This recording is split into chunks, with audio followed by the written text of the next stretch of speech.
जय माता दी।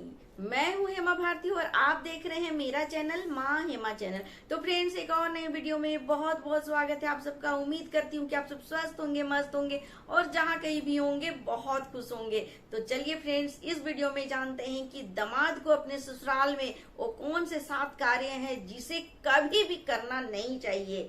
नहीं तो ये बिल्कुल अच्छा नहीं है आपके लिए और ना तो आपके ससुराल के लिए। तो चलिए जल्दी से जानते हैं वो कौन से 7 कार्य हैं जिसे हरगिज नहीं करना चाहिए दामाद जी को। तो अगर आपको मेरा वीडियो अच्छा लगे तो लाइक शेयर कमेंट कर दीजिएगा। मेरे चैनल में नए हैं तो चैनल को सब्सक्राइब कर दीजिएगा, बेल आइकन प्रेस कर दीजिएगा ताकि मेरे वीडियो के नए नोटिफिकेशन सबसे पहले आप तक पहुंचे।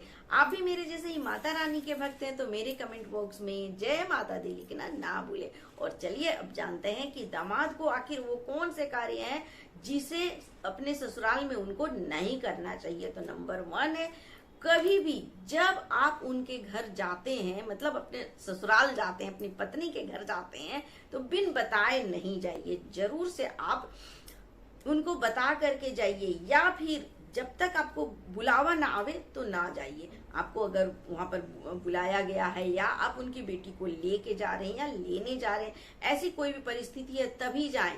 ऐसे बिना मतलब का ससुराल में जाना सही नहीं है, क्योंकि बहुत तरह की बातें होती हैं। क्योंकि आप उनकी बेटी जो है आपके पास है, आप उन्हें रखे हैं, कैसे रखे हैं, क्या कर रहे हैं, कुछ उनको माता पिता को पता नहीं होता है। और ऐसे में फिर आप गए और फिर कौन सी बातें हुई क्या नहीं हुई, इससे मतलब बहुत सा चीज ऐसा है जो कि उल्टा पुल्टा हो सकता है। तो ये उल्टा पुल्टा कार्य करने से बचने के लिए आपको क्या करना है कि बिना बुलाए अपने ससुराल में नहीं जाना है। हाँ, इज्जत है, प्रतिष्ठा है तो जरूर जाए। देखिए, जब दक्ष जी यज्ञ अनुष्ठान कर रहे थे अपने यहाँ, तो माता सती को भी नहीं बुलाए थे और शिव जी को भी निमंत्रण नहीं दिए थे। तो माता सती को शिव जी ने मना किया कि जब वहां पर नहीं बुलाया गया है तो तुम मत जाओ, लेकिन मेरे पिता का घर है, ये बोल करके माता सती चली गई थी। और उसका परिणाम क्या हुआ था सभी जानते हैं।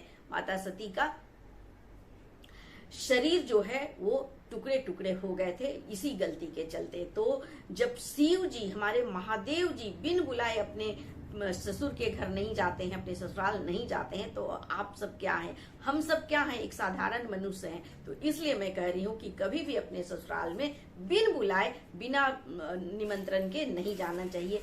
ऐसे भी और दिन नहीं जाना चाहिए, लेकिन कोई अनुष्ठान है, कुछ है, तब तो बिल्कुल ना जाए जब तक कि आपको प्यार दुलार से, इज्जत से बुलाया नहीं जाए। ये हो गया नंबर 1। मुझे उम्मीद है कि आपको यह बात अच्छे से समझ में आ गया हो गया। चलिए अब जानते हैं नंबर 2। तो दूसरा चीज है कि जब भी आप अपने ससुराल में जाते हैं तो वहां जो बड़े लोग हैं उनका इज्जत करें, जो छोटे हैं उनको प्यार दें, और इज्जत, प्यार और अच्छे से आप ढंग से वहां पर रहें। ये नहीं कि बिना मतलब का बड़ों का अपमान कर रहे हैं, छोटों को डांट रहे हैं, कुछ भी बोल रहे हैं, अनाप शनाप कर रहे हैं और उनका इंसल्ट कर रहे हैं। तो ऐसा बिल्कुल ना करें। बड़ों को इज्जत दें और छोटों को प्यार दें, और इस तरह से अपने ससुराल में तब जा करके रहें। तो चलिए ये भी हो गया। अब जानते हैं नंबर 3। तो जब दामाद ससुराल जाता है तो उसे वहां पर बिना मतलब का, अनावश्यक नहीं रुकना चाहिए। 2 या 3 दिन से ज्यादा नहीं रुकना चाहिए, क्योंकि जब 2 या 3 दिन से दामाद जी रुकते हैं तो फिर बिना मतलब की बातें उठने लगती हैं। क्योंकि देखिए, एक दामाद है तो यहाँ पर एक मान सम्मान की भी बात होती है। सास ससुर को हमेशा हर एक कार्य करने से पहले उनका इज्जत का ध्यान रखना पड़ता है, उनके खाना पीना, उनके रहने सोने, हर चीज में। अब जब दामाद जी ज्यादा दिन रुकेंगे तो उन्हें दिक्कत आने लगेगा कि वो हर एक चीज को ढंग से फिर नहीं कर पाएंगे। तो यहाँ पर कहीं ना कहीं आपका ही इज्जत कम होगा। तो अपने इज्जत को बनाए रखने के लिए अपने ससुराल में 2 या 3 दिन से ज्यादा ना रुके। चलिए अब जानते हैं चौथा चीज क्या है। तो चौथा चीज है कि कभी भी आप अपने जो सास ससुर हैं उन्हें सास ससुर के बदले अपने माता पिता के जैसा ही इज्जत करें। उन्हें मतलब माता पिता ही माने। ऐसा नहीं कि ये सास ससुर हैं, ऐसा सोच करके उनका बार बार आप इंसल्ट कर रहे हैं, कुछ भी बोल रहे हैं उनके साथ, ऐसा ना करें।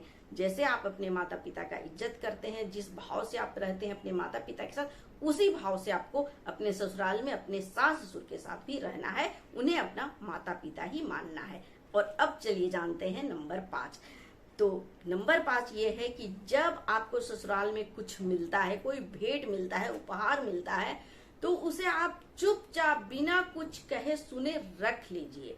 उसके विषय में ज्यादा टिक्का टिप्पणी मत कीजिए, ऐसा है वैसा है, या अपने घर में जाकर के कुछ भी उसके विषय में ज्यादा बोलना आपको ठीक नहीं है।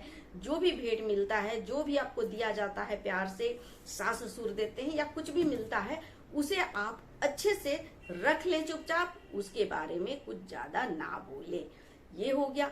अब जानते हैं जल्दी जल्दी नंबर 6। नंबर 6 है कि जब भी आप ससुराल गए हैं तो वहां पर उनके घरेलू मामले में उनका जो मैटर है उसमें बिना मतलब का हस्तक्षेप ना करें। जब जरूरत हो, जब आपसे कुछ राय मशविरा लिया जाए, तभी आप अपना मुंह खोलें, नहीं तो बिना मतलब का आप अपना राय मशविरा दे करके अपना और अपने सास ससुर का मतलब संबंध खराब ना करें। क्योंकि जब तक आपसे पूछा नहीं जाता है, आपका बोलना वहां पर बेकार होगा। जब आपसे कुछ राय मांगा जाए, बोला जाए, तो आप जरूर बोलिए और प्यार से, अच्छे से, और उन्हें अच्छी सलाह दें। ये भी हो गया। नंबर 7, जब भी आप ससुराल जाएं तो खाली हाथ कभी भी नहीं जाएं, क्योंकि आप अपने पत्नी के घर में जा रहे हैं। तो जब भी आप वहां जाएं तो कुछ मीठा या कुछ अच्छा चीज, कुछ ऐसा चीज लेके जाएं कि लगे कि हाँ दामाद जी आए हैं, कुछ लेकर के आए हैं, कि ससुराल वालों का भी मन खुश हो, प्रसन्न हो। ये नहीं कि सिर्फ अपनी पत्नी से ही बार बार बोला जाए कि नहीं तुम आई वहां से तो क्या लेकर के आई। ससुराल वाले लोग अधिकतर यही उम्मीद करते हैं ना अपनी बहू से कि जब तुम मैके से आई हो तो क्या लेकर के आई। सभी बैठ जाते हैं घेर के देखने के लिए कि क्या लाई है ना, ये चीज हमेशा। लेकिन ये चीज भूल जाते हैं कि जब आपका बेटा ससुराल जा रहा है तो उनके साथ कुछ भेजे। वो ध्यान नहीं आता है कि आपका बेटा अपने ससुराल जा रहा है तो क्या लेके जा रहा है। लेकिन जब बहू आएगी तो जरूर सब आंखें फाड़ फाड़ के देखने लगते हैं कि आखिर बहू लाई क्या है। तो इसलिए ऐसा गलती भी ना करें। जब भी आप ससुराल जाएं तो जरूर कुछ न कुछ ले करके जाएं, मिठाई वगैरह। खाली हाथ कभी भी अपने ससुराल में ना जाए। तो चलिए, मैं ये 7 चीज आपको बता दी हूँ जिसे हर दामाद को अपने ससुराल में जाते समय अपना ध्यान रखना चाहिए, और इन बातों का ध्यान रखना चाहिए, और ये चीज करना चाहिए, और ये गलतियां नहीं करना चाहिए जिससे कि आपका और आपके ससुराल वालों का संबंध खराब हो। तो चलिए फ्रेंड्स, उम्मीद है कि ये वीडियो भी आपको बहुत पसंद आया होगा। तो ऐसे ही अच्छे वीडियो देखने के लिए और अच्छे जानकारियां लेने के लिए, क्योंकि मैं जो भी बताती हूँ, देखिए शास्त्र अनुसार बताती हूँ, धर्म को लेकर के बताती हूँ, जो धर्म में है हमारा, जो बिल्कुल सही चीज है, सत्य चीज है, मैं ऐसे ही वीडियो में लेकर के आती हूँ। तो चलिए फ्रेंड्स, इसी के साथ मैं अपना वीडियो अंत करती हूँ। अगले वीडियो में नए विषय के साथ फिर मिलती हूँ। तब तक के लिए मुझे आज्ञा दीजिए। जय माता दी।